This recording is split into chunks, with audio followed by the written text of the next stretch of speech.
आंदोलनाला तुम्ही भेट दिली आहे, काय सांगा? मी जनतेच्या भावनाशी सहमत आहोत, कारण जनतेच्या भावना एकदम उद्रेक झालेला आहे। परवा ॲक्सिडेंट झाला, त्याच्यात 2 मुली वारल्या आणि आजही एक घटना घडली, त्याच्यात एक व्यक्ती वारलेला आहे। आम्ही त्या खरं पाहिलं असेल त्या भावनाचा आदर करतो आणि मागच्या डीपीटीच्या मीटिंगमध्ये या रस्त्याचा विषय असेल, समांतर रस्त्याचा विषय असेल, तो आम्ही डीपीटी मीटिंग या पत्रकार स्वतः साक्षीदार आहे त्या गोष्टीला की आम्ही किती त्यावेळेला भांडलो।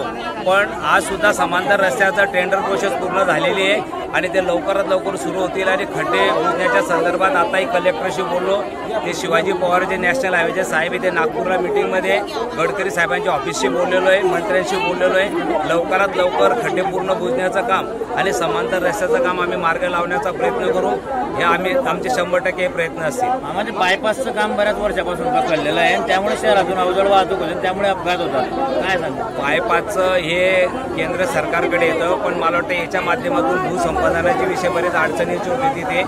शेतकरी हा सुद्धा आपला घटक आहे महत्त्वाचा, त्या शेतकऱ्यांना न्याय मिळवण्यासाठी भूसंपादनाच्या वेळेला बायपासचा बराच उशीर झालेला आहे। पण याचा सुद्धा तुम्ही पाहिला असेल तर मागच्या डीपीटीच्या मीटिंगमध्ये बायपासचा सुद्धा विषय झालेला आहे आणि कलेक्टरने सुद्धा सूचना, पालकमंत्र्यांनी सूचना दिलेल्या आहेत की बाबा बायपास सुद्धा लवकरात लवकर सुरू करण्यात यावा असं।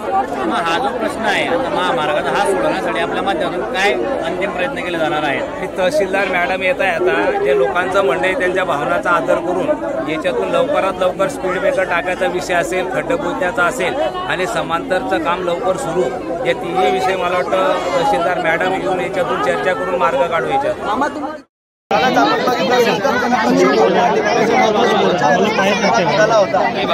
देखील या ठिकाणी 2 तरुणांचा ऍक्सिडेंटच्या माध्यमातून या ठिकाणी अपघात होऊन त्यांचा जीव गमवावा लागला होता। खरं तर या ठिकाणच्या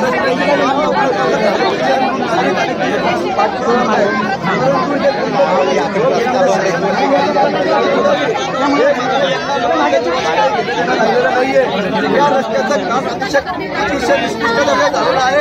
याचाच अर्थ या कामामध्ये भ्रष्टाचार झालेला आहे। ज्यांनी या कामात भ्रष्टाचार केलेला आहे, पैसे भरलेले त्या अधिकाऱ्यांना, त्या कर्मचाऱ्यांना, या ठिकाणचे मंत्री आमदारांना आमचा हाच सवाल आहे की तुम्हाला मिळालेल्या पैशांपेक्षा इथल्या जळगावकर नागरिकांचा जीव हा स्वस्त आहे का? या ठिकाणी रोज ब्रेकरांच्या माध्यमातून वृत्तपत्रांच्या